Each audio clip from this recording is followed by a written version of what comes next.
teman-teman, Assalamualaikum warahmatullahi wabarakatuh. Salam sejahtera dan salam sehat untuk kita semua.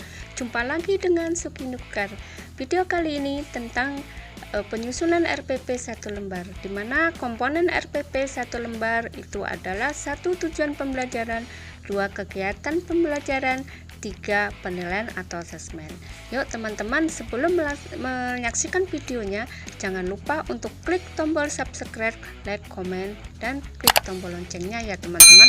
Terima kasih untuk sebelumnya yang telah menyaksikan. Yuk kita saksikan videonya. Terima kasih teman-teman semuanya dimanapun berada. Video kali ini tentang RPP, yaitu tentang sharing ataupun berbagi tentang bagaimana menyusun rencana pelaksanaan pembelajaran yang dibuat oleh guru. Nah, di sini saya akan memberikan satu contoh RPP, yaitu RPP 1 lembar. Sebelumnya perlu kita ketahui kenapa kita sebagai seorang guru harus membuat rencana pelaksanaan pembelajaran.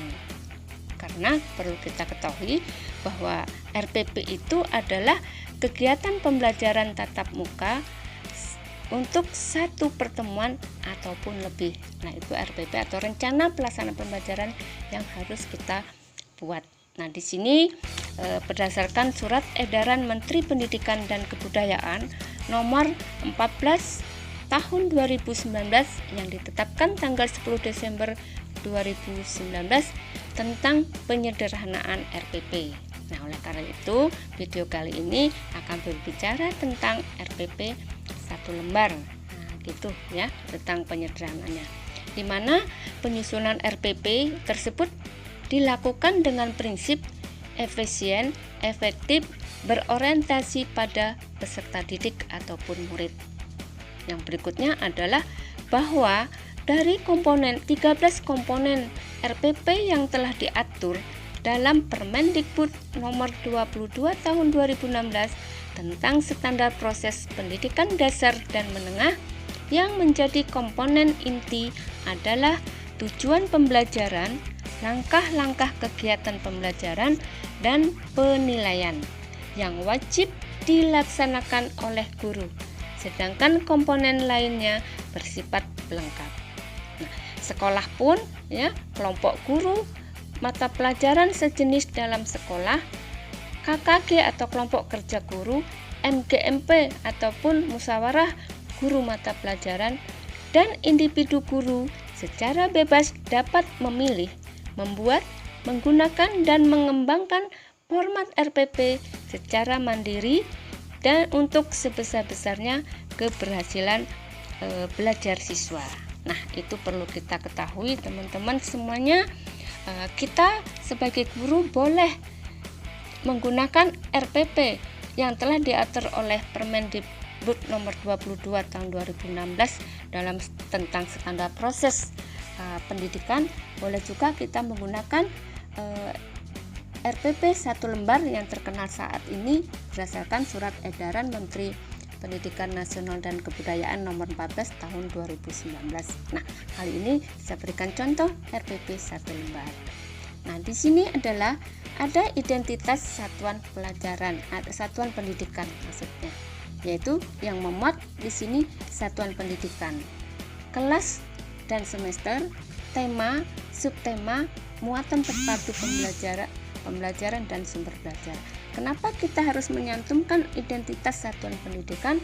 Karena untuk menunjukkan ciri daripada suatu sekolah yang dimana kita bekerja ataupun bertugas.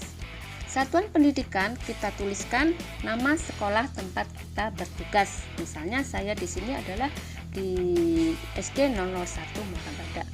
Kelasnya adalah kelas 4, semesternya semester 2.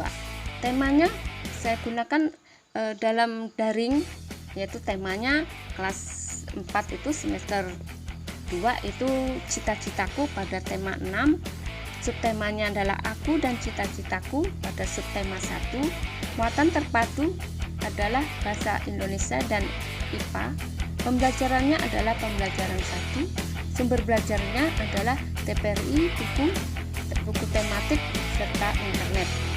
Nah, ini teman-teman kita suasananya daring, maka saya membuat RPP-nya adalah RPP daring. Berikutnya adalah setelah perlu diketahui teman-teman bahwa di RPP yang sederhana ini adalah terdapat 3 komponen, yaitu tujuan pembelajaran, kegiatan pembelajaran, dan penilaian atau asesmen. Nah, ini komponen 1 yaitu tujuan pembelajaran, di mana teman-teman tujuan pembelajaran ini adalah kita ambil berdasarkan kompetensi dasar yang telah ditetapkan oleh pemerintah. Nah, kita mengembangkan tujuan pembelajaran kita berdasarkan kompetensi dasar dan kompetensi inti. Di sini saya ambil berdasarkan tema dan subtemanya pada pembelajaran 1 dan muatan pelajaran Bahasa Indonesia dan IPA, sehingga saya membuat tujuan pembelajarannya adalah karena ada pelaksanaannya ada daring, yaitu 1. Dengan menonton video yang dikirim guru ke grup WA, siswa mampu mengidentifikasi ciri-ciri puisi dengan benar. Yang kedua adalah dengan diskusi lewat Zoom, siswa dapat membuat skema siklus makhluk hidup yang ada di sekitarnya dengan benar. Nah, itu tujuan pembelajaran yang saya buat sehingga siswa-siswa nanti ataupun peserta didik dapat, harapannya adalah dapat mengidentifikasi ciri-ciri puisi dan membuat skema siklus makhluk hidup yang ada di sekitarnya. Nah, itu teman-teman, yaitu di sini terdapat kompetensi 3 yaitu kompetensi pengetahuan, dan kompetensi 4 adalah kompetensi keterampilan. Berikutnya adalah kegiatan pembelajaran.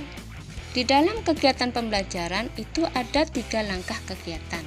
Yang pertama adalah kegiatan awal, kegiatan inti, dan kegiatan penilaian, kegiatan penutup maksudnya. Nah, di sini kegiatan awal yaitu kita tidak lupa membuka dengan mengucapkan salam ataupun dengan berdoa. Yaitu di sini karena daring melakukan pembukaan dengan salam dan dilanjutkan dengan membaca doa yang dipandu oleh guru melalui grup WA.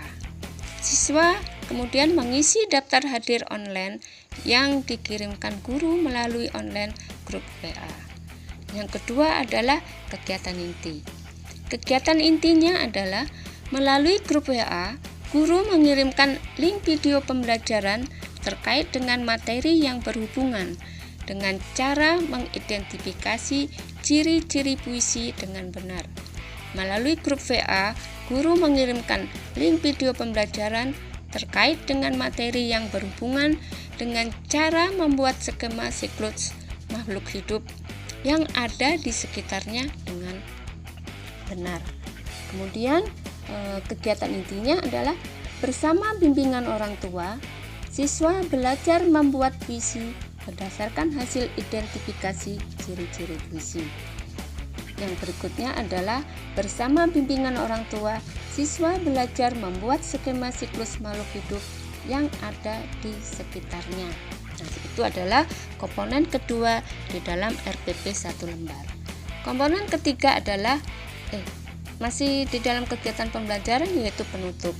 Di dalam penutup saya memberikan yaitu kepada siswa untuk mengerjakan soal secara online yang dibuat guru melalui Google Form. Yang kedua adalah tugasnya, guru memberikan tugas tertulis untuk siswa belajar di rumah bersama orang tua. Nah, ini teman-teman untuk kegiatan pembelajarannya, yaitu kegiatan awal, kegiatan ataupun pembuka, kegiatan inti, dan kegiatan penutup. Nah, berikutnya adalah komponen yang ketiga di dalam RPP 1 lembar adalah penilaian ataupun asesmen. Di dalam penilaian itu terdapat 3, yaitu penilaian sikap. Penilaian sikap di sini adalah atau penilaian pengetahuan dan penilaian keterampilan. Penilaian sikap berdasarkan observasi, pengamatan selama pembelajaran. Walaupun kegiatannya adalah kegiatan daring, kita sebagai seorang guru tetap memberikan penilaian melalui observasi. Jenis tesnya saya buat adalah tes tertulis. Bentuk tesnya adalah uraian singkat dan tugas produk. Kemudian kita berikan di mana tanggal tempat kita membuat dan tempat kita bertugas. Kemudian guru kelas mengetahui kepala sekolah, boleh juga setelah mengetahui kepala sekolah diketahui juga oleh pengawas sekolah. Nah, itu teman-teman contoh RPP 1 lembar di dalam berdasarkan surat edaran Menteri Pendidikan dan Kebudayaan nomor 14 tahun 2019. Ini cukup sederhana yang saya buat karena kegiatannya adalah daring. Jika teman-teman membuat RPP 1 lembar di dalam kegiatan tatap muka, itu boleh dikembangkan kembali berdasarkan situasi dan kondisi satuan pendidikan masing-masing. Ini adalah contoh ya teman-teman.